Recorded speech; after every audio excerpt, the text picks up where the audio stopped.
Polígono e seus elementos. Então, o que é um polígono? São retas que, quando elas se fecham, formam um espaço. Por exemplo, isso daqui não é chamado de polígono. Por quê? Porque eu não vou ter só retas, eu vou ter ali uma curva. Por esse motivo, não é chamado de polígono. Vamos conhecer os elementos de um polígono, ou seja, o que um polígono tem. Ele tem vértices. O que são vértices? São os pontos de encontro das retas. Então, eu tenho aqui o ponto A, o ponto B, o ponto C, o ponto D, o ponto E e o ponto F. Os lados são as retas que vai de um ponto ao seu ponto seguinte. No caso do A, então eu tenho a reta que vai de A a B e a reta que vai de A a F e por aí vai. Então nós temos a reta que vai de A a B, traceja assim um traço em cima dos pontos para determinar a reta, de B a C, de C a D, de D a E, de E a F e de A a F, viu? Por que eu não fiz de F a A? Porque no alfabeto quem vem primeiro é a letra A, então a gente sempre começa com a letra que vem primeiro no alfabeto, então vai de A a F. Lembrando que as diagonais, ela vai de um ponto para o seu ponto não seguinte. Por exemplo, o E. Quem são os pontos seguintes? Voltando aqui, nós temos o D. Indo para frente, nós temos o F. Então, o ponto E não vai tracejar nenhuma diagonal que vai até F e até a D. Então, ela vai para C, para B e para A. E assim todas as outras. Por exemplo, o F não vai para A e nem para E, mas vai para os demais pontos, né? O D, C e o B. A diagonal que vai de A a C, de A a D e de A a E. Agora B a D, de B a E,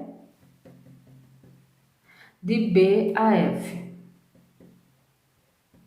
Perceba que essa reta de C a A já está incluso nessa que eu já coloquei aqui, que vai de A a C, viu? Então, a gente não pode repetir, porque são as mesmas retas. Então, bora continuar. De C a F,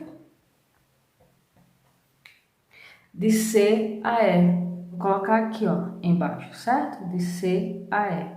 Agora de D. Perceba também que tem já essa reta que vai de B a D, ó. Já temos essa reta, tá bom? Então, a gente não coloca.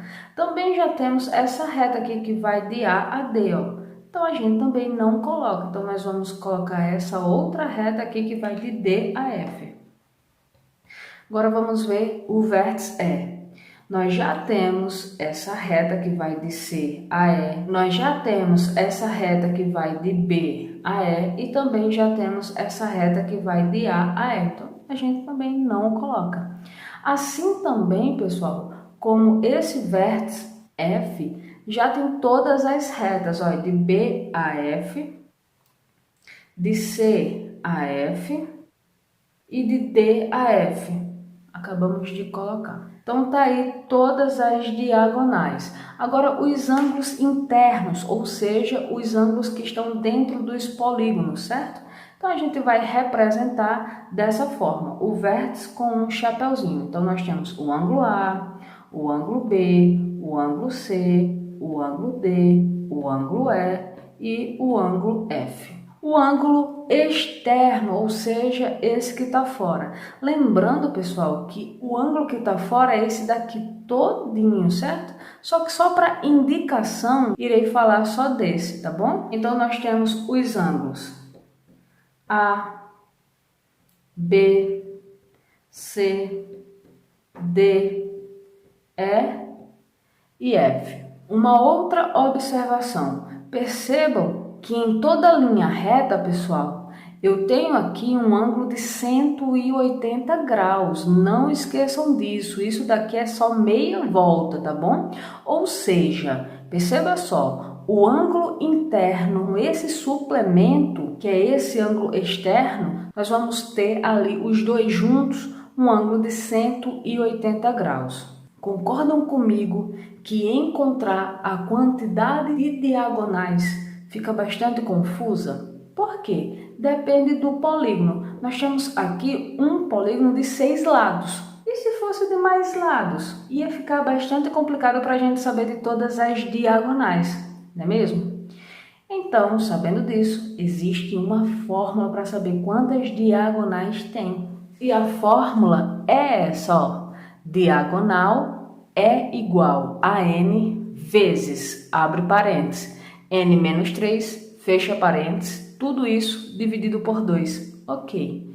Quem seria esse n? A quantidade de lados, certo? Daquele polígono. Como eu acabei de falar, esse polígono tem 6 lados. Concordam comigo? É só verificar a quantidade de vértices. 1, 2, 3, 4, 5, 6. Então, n é igual a 6. Vou trazer para cá para que a gente não se perca, tá bom? Então, nós só vamos substituir. 6 vezes, abre parênteses, 6 menos 3, fecha parênteses. Tudo isso dividido por 2. Resolve quem primeiro, pessoal? Resolve primeiro o parênteses, para depois ser cochete, para por último ser chaves. Como aqui nós só temos o parênteses, então nós vamos resolver o que está dentro do parênteses primeiro. Então nós vamos repetir esses 6 vezes. E resolve, ó, 6 menos 3 dá quanto? 3.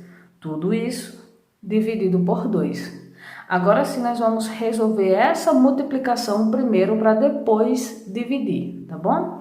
6 vezes 3 vai dar 18, dividido por 2. 18 dividido por 2 vai dar quanto?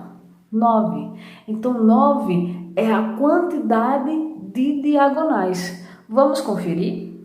1, 2, 3, 4, 5, 6, 7, 8, 9, ok? Lembrando que eu trouxe aqui para baixo, tá bom? Esse polígono de 6 lados contém 9 diagonais. Polígono convexo e não convexo.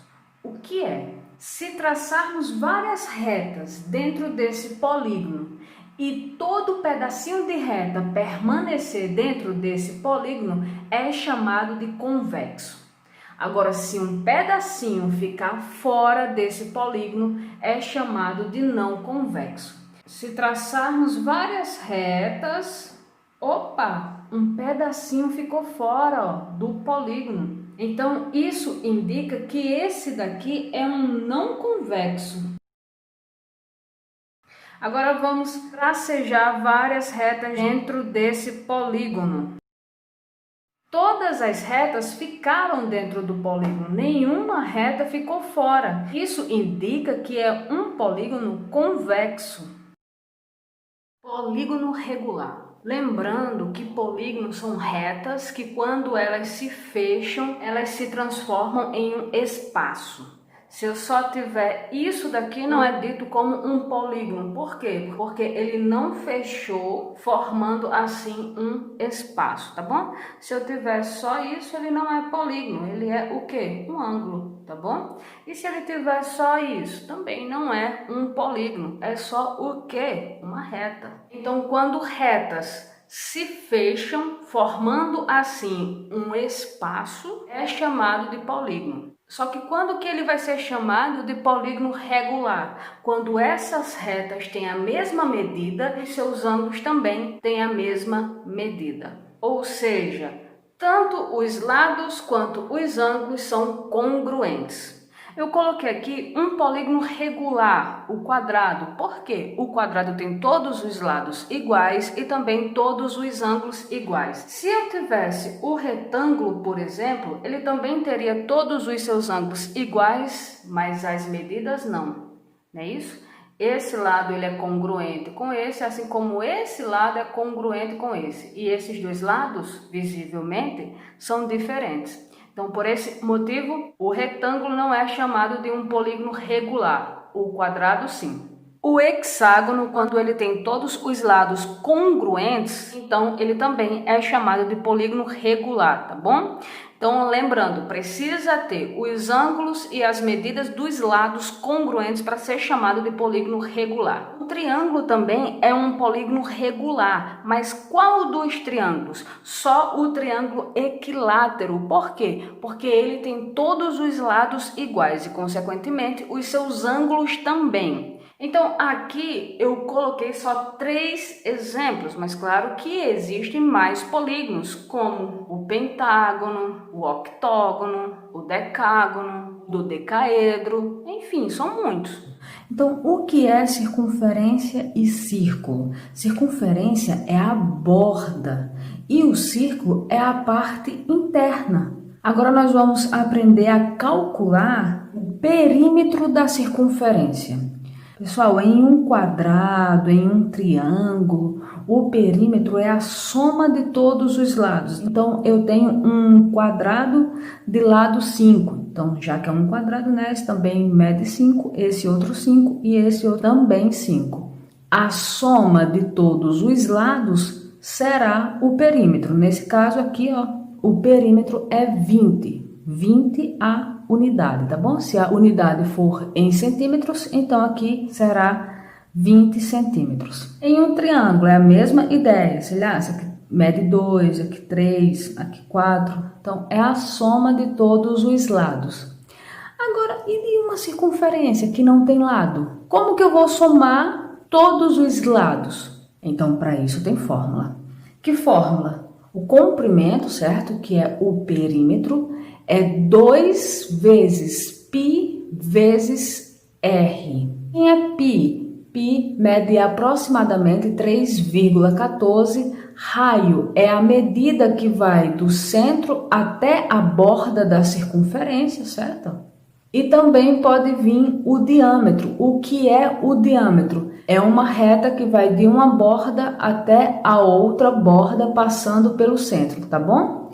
Por que eu estou dizendo isso? Porque se houver uma reta aqui, ó, que vai de uma borda a outra, eu não posso chamar de diâmetro. Isso daqui seria só uma corda. Qualquer reta que tiver dentro da circunferência, ela é chamada de corda. Agora, se essa reta passar pelo centro, então será diâmetro. Se ela passar na metade do centro até a borda, ela é chamada de raio. Ó, se fosse dessa forma, tá bom? Uma reta completa passando pelo centro é chamada de diâmetro. Já se for só dessa forma, ela é chamada de raio. E se for só dessa forma, aqui, ó, pode ser assim, enfim, tanto faz. Ela é chamada de corda. Se não passar pelo centro, é chamada de corda. Passou pelo centro, é chamada de diâmetro ou raio. Então, como nós vamos calcular? Eu tenho aqui uma circunferência e o raio mede 3,2 centímetros. Então, como calcular esse comprimento? Eu sou curiosa. O que foi que eu fiz? Ó, peguei um barbante, é exatamente o mesmo tamanho, ó, tá bom? Medi do centro até a borda e deu 3,2 centímetros. E nós vamos agora calcular. Comprimento é igual a 2 vezes π vezes r. Comprimento é igual a 2 vezes. Quem é π? Π sempre será 3,14 aproximadamente. Em alguns livros vem só o 3. Então depende da questão. Mas se a questão não vier mostrando o valor de π, não tenha dúvida. Vai ser 3,14, tá bom? Então 3,14 vezes o raio. Quem é o raio? 3,2. Depois disso, pessoal, é só multiplicar. Vamos lá. Vocês podem multiplicar em um papel, como também na calculadora. 2 vezes 3,14 vezes 3,2 igual. Deu isso, ó, 20,09. Ó, 20,09. Como o valor de π, ele é aproximadamente, tá bom, pessoal? Por que que eu tô dizendo isso? O valor de π na casa decimal é infinito. Então, você nunca vai ter o valor exato de π. Então, você só vai ter o valor aproximado de π. Assim como também você vai ter o comprimento aproximado da circunferência. Então, essa circunferência mede aproximadamente 20. Concorda comigo? Ó, que é 20,09. Então, é aproximadamente 20. 20 o quê? Ó, colocar aqui, ó, centímetros, tá bom? Pode colocar aqui na frente, é porque não teve espaço. Então, pode representar dessa forma, para falar que o comprimento é aproximadamente 20 centímetros. Vamos testar? Muito bom! Olha, pessoal, tá ali no zero e ele tá ali, ó, aproximadamente 20.